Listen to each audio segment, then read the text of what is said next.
Que ce soit dans le cadre de mes activités professionnelles ou même personnelles, je suis très souvent amené à voyager autour de la planète. Et j'ai fait un constat qui est très choquant, c'est que partout là où je suis allé, les populations noires étaient toujours parmi les plus pauvres du pays ou de la région. Je ne sais pas si tu l'as remarqué, mais va là où tu veux dans le globe et il y a des chances que les populations noires soient très souvent parmi les plus pauvres. Pourquoi ? Pourquoi donc? Puisque quand on parle de l'Afrique, on peut se dire, ok, c'est parce que c'est mal géré, c'est parce qu'il y a la colonisation et l'esclavage, ok. Mais pourquoi est-ce que quand tu vis en France, les Noirs sont parmi les plus pauvres? Pourquoi est-ce que quand tu vas en Angleterre, tu fais le même constat? Pourquoi est-ce que quand tu vas même aux États-Unis, tu es face à la même réalité? Pourquoi? Ce n'est bien évidemment pas une question de couleur de peau. En essayant de creuser un tout petit peu, je me suis rendu compte que c'est parce qu'en tant qu'Africains, nous avons appris, ou du moins désappris beaucoup de choses par rapport à l'argent. Je te rappelle que l'homme le plus riche de tous les temps était un Africain, Mansa Moussa. Comment expliquer donc que nous avons de notre côté l'héritage en termes d'argent le plus prestigieux de toute la planète et qu'aujourd'hui, à peine quelques centaines d'années après, les descendants de l'homme le plus riche de tous les temps de l'histoire soient pleinement dans la galère? C'est la question à laquelle je vais essayer de répondre dans cette vidéo en partageant avec toi 10 principes sur l'argent que les Noirs ignorent.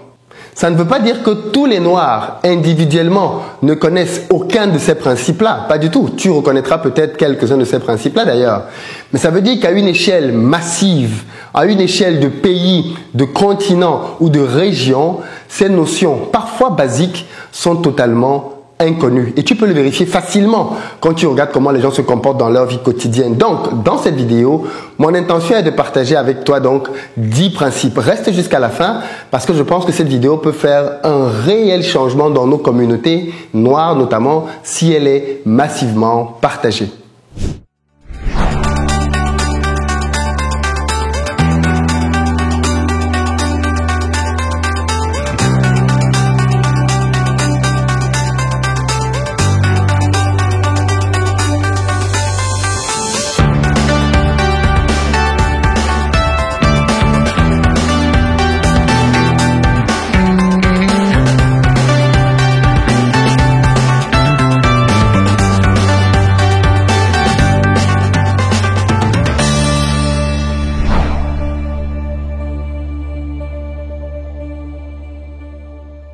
Salut à toi et bienvenue sur ma chaîne, moi c'est Philippe Simo et ici je parle d'entrepreneuriat et d'investissement parce que je suis convaincu que c'est avec ces deux piliers-là que les Africains vont faire émerger leur continent. Donc si toi aussi tu veux faire partie de cette belle aventure, 2 choses à faire. La première, abonne-toi à cette chaîne et active les notifications pour être informé de l'apparition de nos nombreuses vidéos business comme celles-ci qui vont te donner du bon contenu. Et puis la deuxième, va dans la barre de description, clique sur le lien pour recevoir gratuitement le petit livret que j'ai écrit intitulé 10 bonnes raisons de devenir entrepreneur. C'est un tout petit livret qui se lit rapidement et qui va t'aider à avoir un bon mindset pour te propulser dans les affaires. Alors aujourd'hui, dans cette vidéo, je veux parler avec toi de l'origine de la pauvreté dans beaucoup de milieux noirs. Et moi, je pense que cette origine-là, elle est pour beaucoup au niveau de la connaissance. Parce que comme tu vas le voir dans cette vidéo, au travers des 10 éléments que je vais te donner, d'ailleurs, je vais te rajouter un 11e élément en bonus si tu restes à la fin et le 11e élément est juste énorme. Tu vas me dire ce que tu penses de ce 11e élément-là. Ben, tu vas voir que si on partage vraiment cette vidéo, eh bien, beaucoup de gens, même dans les commentaires, vont peut-être réagir par rapport à ce que ça leur apporte. Premier élément, tout de suite, que je vais te donner, la première chose que nous devons tous savoir massivement, c'est qu'on gagne de l'argent en aidant les autres. Il y a cette manie-là que nous avons, malheureusement que je vois beaucoup dans nos peuples, dans notre communauté, celle de la mendicité. Ça fait très mal de dire ça, mais on a le réflexe de tout le temps tendre la main. Tu vas le voir très simplement. Quand il y a un problème en Afrique, le réflexe pour beaucoup de gens, c'est de dire il faut appeler le FMI, le Fonds monétaire international, qui n'a jamais aidé aucun pays à s'en sortir. Mais chez nous, en Afrique, on continue de leur faire confiance quand même.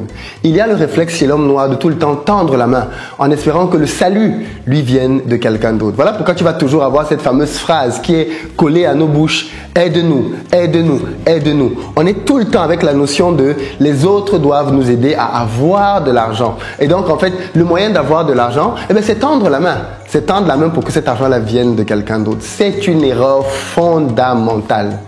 La première chose à savoir, pour avoir de l'argent, il faut que tu deviennes quelqu'un qui se soucie des autres, qui se soucie de ce qui ne va pas chez les autres, des problèmes que les autres rencontrent, et puis que tu te dévoues à résoudre ces problèmes-là. Parce que plus le problème que tu vas résoudre va être important pour les gens, et plus ces gens-là seront à même de te payer de l'argent. Tu as 3 manières de pouvoir générer de l'argent. La première, c'est avec ta solution, aider beaucoup de monde et facturer faiblement.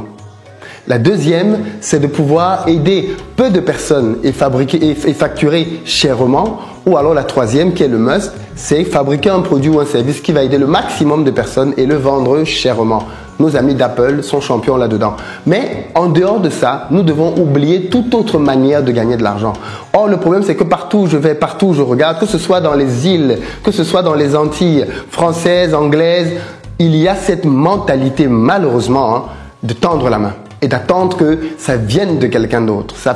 Que ce soit l'État, les ONG, qui tu veux, qui viennent pour nous aider.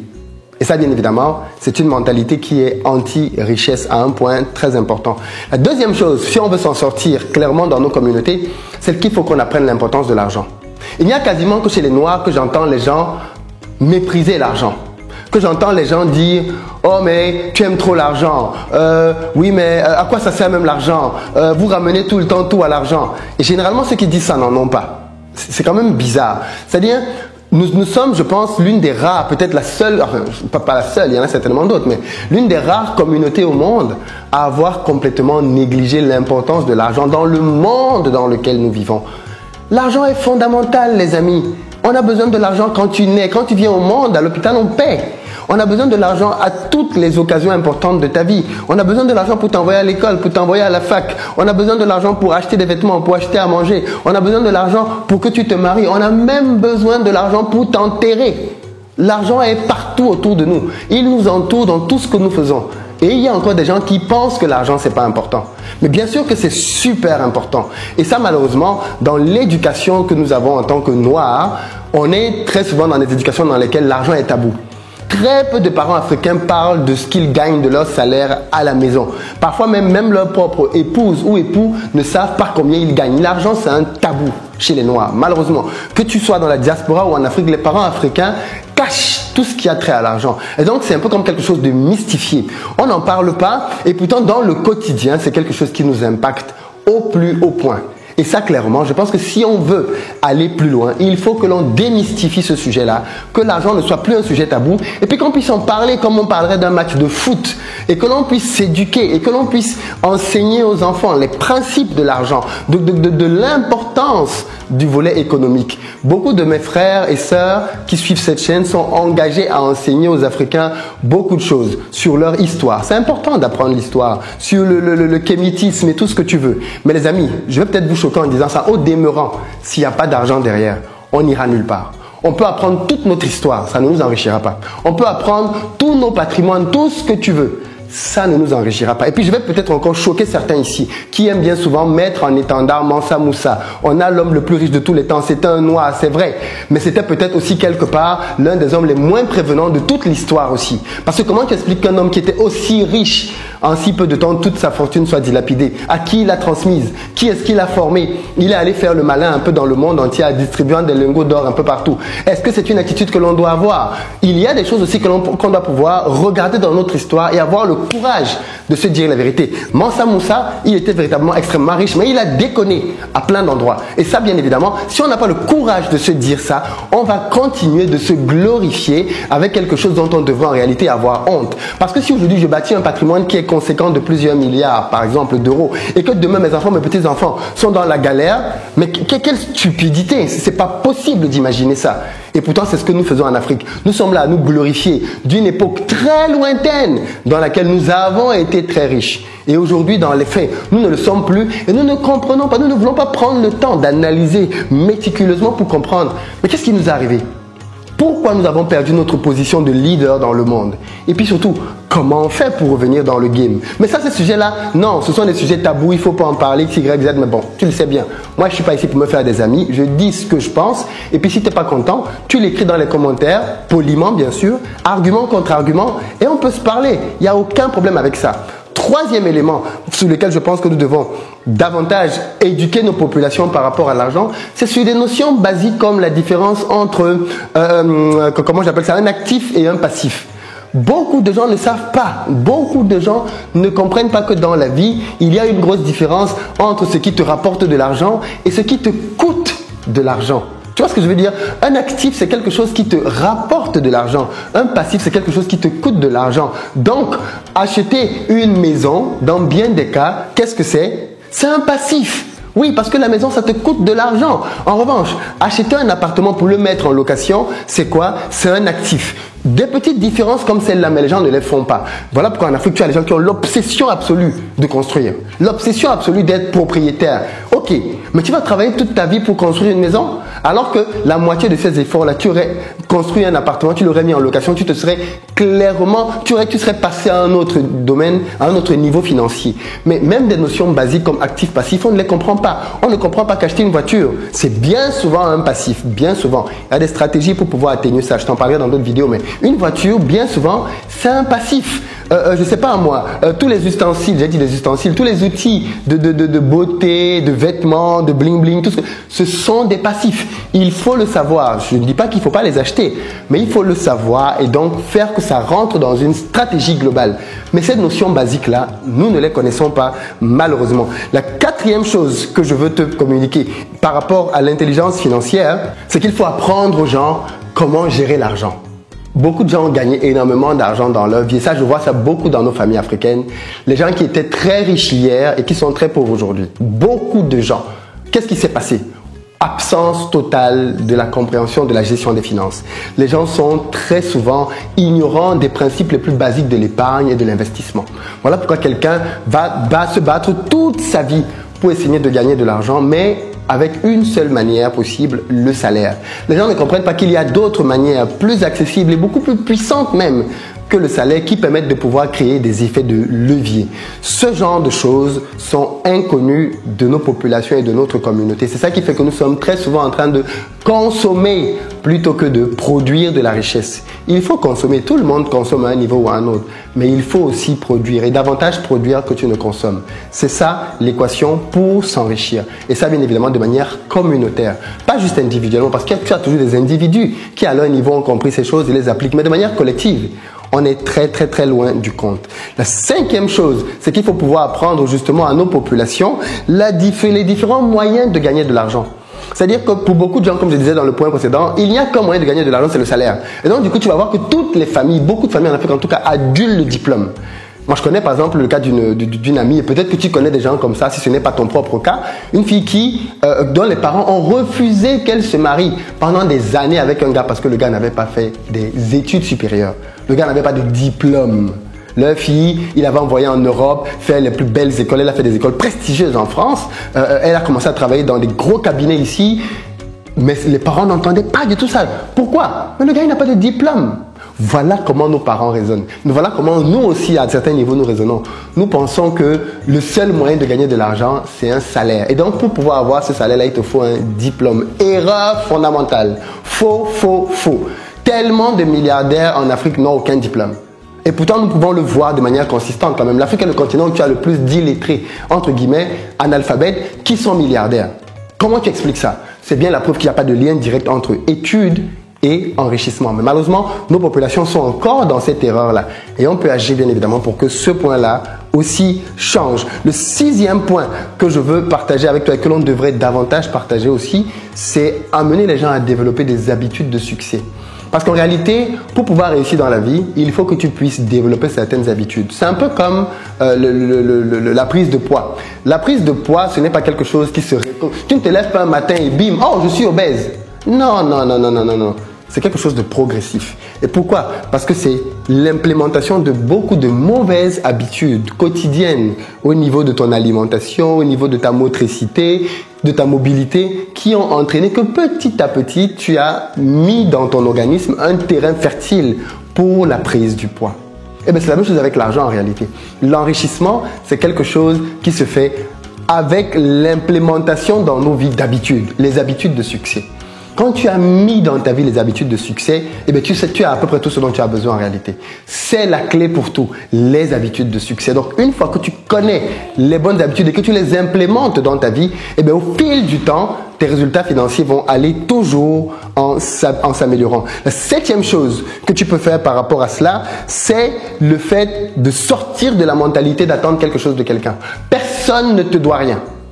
Personne ne te doit rien. Je veux te le marteler encore aujourd'hui. Arrête d'attendre que l'État fasse quelque chose pour toi. L'État ne te doit rien. Arrête d'attendre que, je sais pas moi, ton oncle qui est bien placé fasse quelque chose pour toi. Il ne te doit rien. Il ne te doit rien. Si tu es majeur, même tes parents ne te doivent plus rien. Personne ne te doit rien. Ton patron ne te doit rien.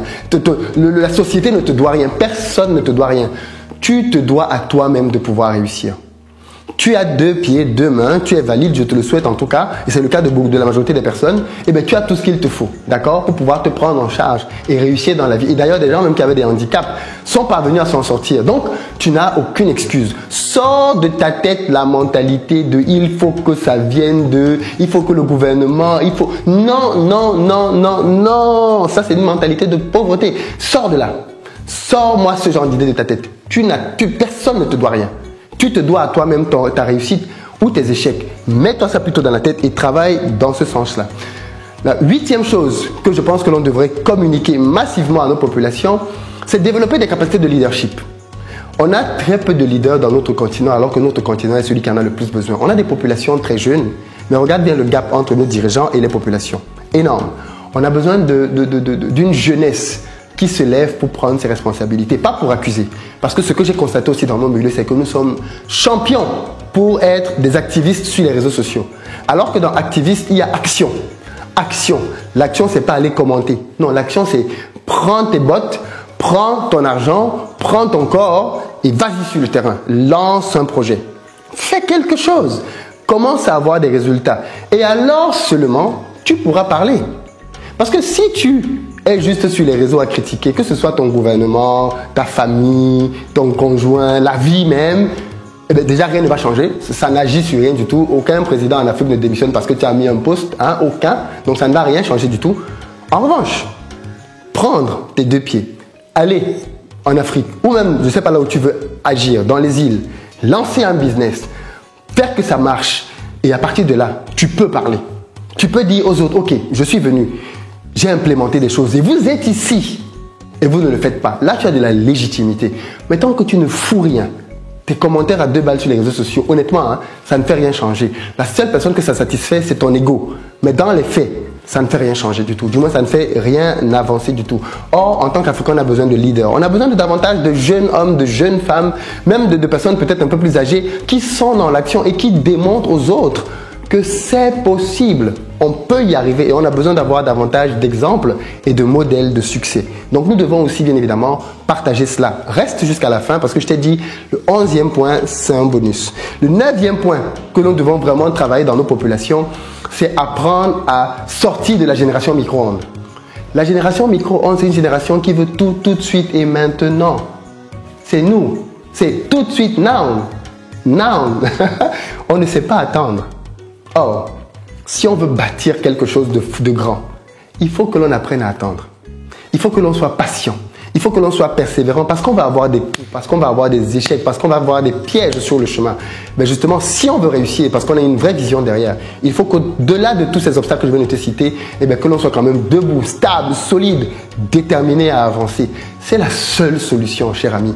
Il faut que toi aussi, au niveau là où tu es, tu arrêtes de vouloir tout de suite, mais que tu deviennes quelqu'un plutôt sur le long terme. Alors, comment je me vois dans 10 ans, dans 20 ans? Voilà un bon délai, pas dans 2 mois, non, dans 10, 20 ans. Maintenant, donc, qu'est-ce que j'implémente aujourd'hui pour aller vers là? Voilà le type de stratégie que on doit voir de manière multipliée dans nos milieux. Le 10e élément que je veux te partager, que l'on devrait davantage véhiculer aux gens, c'est qu'il y a de l'argent partout et il y a beaucoup d'argent à se faire en Afrique. Malheureusement, nous les Africains, nous traversons la Méditerranée. Parfois, il y a des familles qui se cotisent pour donner de l'argent à un enfant, pour qu'il aille chercher le paradis en Europe, un paradis qui n'existe pas. Et ces personnes-là risquent leur vie. Beaucoup d'entre eux laissent même leur vie en chemin, malheureusement, pour arriver en Europe. Mais qu'est-ce qu'ils viennent faire quand ils arrivent en Europe? Le salariat. Tu vois ce que je veux dire? C'est-à-dire, Ils ne viennent même pas en Europe pour pouvoir s'enrichir et créer des fortunes. C'est pas ce qu'ils viennent faire. Ils viennent chercher un job, et parfois même un job précaire, ce qui est encore pire. Or, quand tu regardes le continent africain, et ça fait mal de dire ça, mais il faut le dire, que ce soit les Antilles ou l'Afrique, un peu partout là où tu veux, il y a des gens qui se font de l'argent sur place. D'accord? Tu as des Blancs qui sont très pauvres en Europe et tu as des Noirs qui sont très riches en Afrique. Tu as des Noirs qui sont très pauvres en Afrique et tu as des Noirs qui s'en sortent bien à l'étranger. C'est bien la preuve que ce n'est pas le lieu où tu es qui détermine le fait que tu gagnes de l'argent. C'est plutôt qui toi-même tu es qui détermine quelle est ta valeur, quelle est ta compétence, quelle est ta compréhension du monde qui fait que tu peux ou pas gagner davantage d'argent. Et puis, 11e point qui est un élément fondamental dans la réussite, apprenons à bien nous entourer. Apprenons à bien nous entourer. Malheureusement, beaucoup d'entre nous, nous sommes tout le temps dans des univers de distraction. Tu n'as qu'à regarder dans le monde. La plupart du temps, les Noirs sont connus malheureusement parce qu'ils ont du succès dans la chanson, ils ont du succès dans le sport. Tu vas pas voir beaucoup d'ingénieurs, beaucoup d'hommes d'affaires, ce genre de choses qui sont mis en avant. Malheureusement, même dans nos pays en Afrique, ceux que l'on met en avant, ce sont les stars. Tu vois, ces stars-là ne construisent pas le pays. Je suis désolé de dire ça, mais c'est pas ça qui construit un pays. L'impact d'un bon enseignant est beaucoup plus grand que l'impact d'un footballeur. Je suis désolé de dire ça, mais c'est vrai. On va valoriser des choses qui ont des chemins très risqués parce que pour avoir un bon footballeur, on en a perdu 1000 en chemin, d'accord? Et parfois 1000 irrécupérables parce qu'une fois qu'ils ont voulu faire une carrière de foot, ils ont négligé tout autour et comme quand ça n'aboutit pas, ils sont comme sans possibilité de faire quoi que ce soit d'autre. Il faut que nous devenions des gens qui savons nous entourer et qui sommes consciencieux dans ce que nous faisons. Notre génération doit faire la différence. Clairement, notre génération doit faire la différence. Et pour ça, nous devons saisir les enjeux et nous sommes en train de les comprendre. On est dans un monde dans lequel il n'y a pas d'amis. Il n'y a pas d'amis, il n'y a que des intérêts. Ça a été dit clairement et je pense que tout le monde l'a compris. On n'est pas là pour se faire des amis, on est là pour faire avancer les choses. Ceux qui sont encore naïfs à penser que les peuples X, Y, Z, non mon ami, tu as complètement passé à côté. Entre les individus, bien sûr qu'il n'y a pas de problème. Blanc, noir, jaune, les gens s'entendent entre eux en réalité. Par contre, de manière stratégique, non, les intérêts de la Chine, c'est pas que l'Afrique s'enrichisse. Les intérêts de la Chine, c'est pas que les États-Unis soient la première puissance mondiale. Non, la Chine va être première puissance mondiale. Mais nous, qu'est-ce qu'on veut? Qu'est-ce qu'on veut de manière collective? Comment est-ce qu'on s'entoure? Plutôt que d'aller à côté des gens pour leur demander de nous aider, devenons nous-mêmes conscients de nos forces et établissons des systèmes qui vont faire que l'on puisse aller vers notre autonomie. Autonomie dans plusieurs domaines. Autonomie dans l'énergie, autonomie dans l'alimentation, autonomie dans la technologie, ainsi de suite, ainsi de suite, ainsi de suite. Sans cela, on est complètement perdu, les amis. Voilà un peu les 10 points sur lesquels je pense qu'on devrait vraiment partager massivement notre connaissance. Voilà les 10 points sur lesquels je pense que les Africains, de manière générale les Noirs, ont besoin davantage d'être instruits. Je ne sais pas ce que tu as pensé de cette vidéo. Dis-le moi dans les commentaires. Lesquels de ces points te parlent davantage? Et puis toi-même, est-ce que tu as d'autres points sur lesquels tu penses que notre communauté a besoin de progresser? Parce qu'aujourd'hui, comme je l'ai dit, on est très souvent connu pour être dans la revendication plutôt que dans l'action. Soyons davantage dans l'action et nos résultats parleront d'eux-mêmes. À très bientôt sur la chaîne.